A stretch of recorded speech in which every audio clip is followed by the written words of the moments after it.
Me da muchísimo gusto saludarte, Lorenzo Roel, presidente de la Comisión Laboral del Consejo Coordinador Empresarial. ¿Cómo estás, Lorenzo? Buenas noches. Hola, David, pues con el gusto de saludarte a ti y a tu auditorio de Análisis Superior en Imagen Radio. Un gusto. Oye, y además un gusto saber que tu tío es compañero mío del dominó, ¿verdad? Ah, pues qué gusto. Es, A es ver un, cuándo me gr- da clases. es un gran tipo, tu tío. Oye, a ver, Sí. ¿cómo se ve desde Coparmex el aumento al salario mínimo? Pues mira, para Coparmex, pues es un paso más adelante a la pues ya propuesta que, como conoces tú bien, de Coparmex y que pues sé que has platicado en varias ocasiones con José Medina Mora, nuestro presidente, pues en esta propuesta de nueva cultura salarial, pues que precisamente la meta es llegar al 2026 a la línea de bienestar familiar, y en esta fórmula que si bien no esperábamos llegar a la cifra a la que se llegó, pues es un buen acuerdo porque a final de cuentas pues ya nos acercamos sobre todo en el resto del país a la meta de la línea de bienestar, que también, como sabes, pues ya se rebasó en zona libre de frontera norte, que con este ajuste a partir de enero pues llegamos en esa cobertura al 126% y en el sexenio al 221%, ¿no?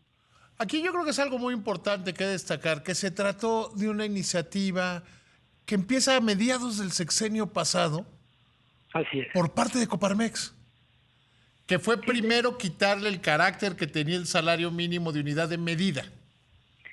sí, de hecho, como sabes, Coparmex la impulsó hoy en el seno de la Comisión Nacional de Salarios Mínimos, pues se impulsó precisamente este proceso de desincorporación del salario mínimo como unidad de medida económica, y a partir de entonces pues se ha venido lograr este empoderamiento al salario mínimo en general, sobre todo con una base de que pues quienes ganan o quienes tienen el menor ingreso en la formalidad, pues lleguemos a esa meta, en esa capacidad, y que a final de cuentas pues todo termina siendo un círculo virtuoso.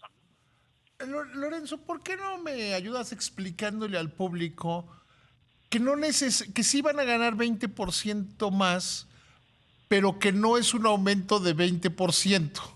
Sí, Porque bueno, parece complicado, porque una cosa es un aumento del 6% más MIR. así es. Sí, mira, esta fórmula, pues desde que inició este impulso al salario mínimo general, se divide en dos factores. Uno, el porcentaje, que ese es el que va relacionado con inflación, que bien, como lo mencionas, es el 6%, y la otra parte es la unidad de medida y actualización, que esa solo impacta al salario mínimo general, y que las bases para las revisiones contractuales y para los ajustes que hacen los empleadores directamente con sus trabajadores, pues fluctúa en un porcentaje relacionado con inflación, que el factor de referencia es el 6% que bien acabas de mencionar. Sí, o sea, el salario aumentó 6%, más este, ¿podemos decir que es un bono o es incorrecto decirlo como un bono? Pues mira, más bien es una cantidad en pesos, que por eso se le mencionó monto independiente de recuperación, pero que en la sumatoria del porcentaje más la cantidad de pesos, pues haciendo el ejercicio da el 20%, que es pues el que a final de cuentas se anuncia como un total de ajuste al salario mínimo general, y en su caso, hablando del resto del país, a los salarios mínimos profesionales. Sí, claro, o sea, porque eso hay que dejarlo claro, porque sí tendría una implicación diferente si dijeran, sube el salario mínimo en 20%, eso sí podría generar disloques y no necesariamente recuperarían el poder adquisitivo del salario, que es al final del día lo que importa. Así es.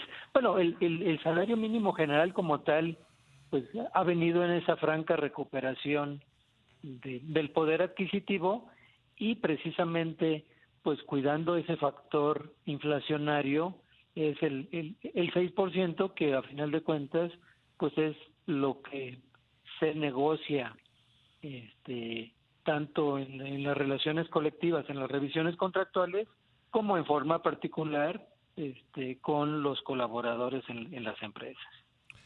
Ahora bien, ¿cómo funciona esto de las tres zonas económicas y por qué la zona norte pues va mucho más adelante que el resto del país?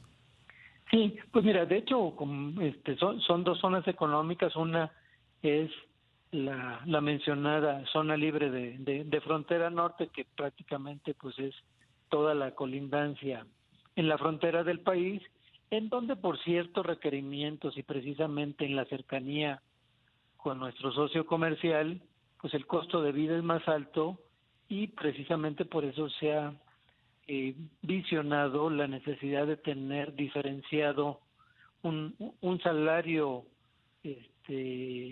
más más amplio en este sentido, y por eso la diferencia ahora en relación a los salarios mínimos, que en zona libre de frontera norte, como sabes, quedará a partir de enero entre 174.89 pesos, y en el resto del país los 248.93, y que a final de cuentas pues esa es la razón de ser de la diferenciación de estas dos zonas. Ahora, hay quienes han dicho, yo creo que sin argumentos sólidos o argumentos convincentes, que estos aumentos al salario mínimo propician que cada vez el número de trabajadores en la informalidad esté creciendo. ¿Tú cómo lo ves o cómo lo ve el Consejo Coordinador Empresarial? Pues mira, la experiencia a partir de este proceso, los aumentos que se han dado en porcentajes considerables no han generado el crecimiento en este sentido en la informalidad. Y entonces, pues el termómetro que tenemos es que no tiene ese efecto en la informalidad. Hay otros tipos de situaciones que sí provocan informalidad, pero el aumento como ¿Cómo tal. cuáles? Y pues mira, el encarecimiento de las actividades, pues los trámites complejos que tú sabes que tienen que hacer las micro y pequeñas empresas, pues los temas de inseguridad, y algunas otras cuestiones pues que pues inclinan a la informalidad, y sobre todo pues cuando no hay incentivos para la formalidad, que es algo que, como sabes, el sector pues ha insistido en temas como de su deducibilidad de prestaciones, que esos pues definitivamente atraen hacia la formalidad. Sí, porque hay ese mito, yo creo que es un gran mito mentiroso, que a los patrones no les gusta que a los trabajadores les vaya bien, ¿no? No, al contrario. Ahora sí que pues esto es un círculo virtuoso, ¿no? Mientras a los colaboradores les vaya bien, pues entran precisamente a esa economía circular, y entre mayor capacidad tengan los colaboradores de poder de compra, pues precisamente pues benefician a la economía, ¿no? Entonces, eso de que un patrón esté interesado en no cubrir buenos salarios, pues es una visión incorrecta. Más bien la tendencia y lo que buscan los patrones pues es mejorar uno de los temas que trae complejidades y que no en todas las partes está relacionado directamente con los trabajadores, que es la productividad y la competitividad, que mientras avancemos en ese rango pues todavía podremos crecer en mejorar todavía más las condiciones de los colaboradores, ¿no? Yo creo que tenemos hacia adelante un reto enorme porque somos un país muy poco productivo. Quizá que trabaja demasiadas horas, pero que en esas horas se produce muy poco.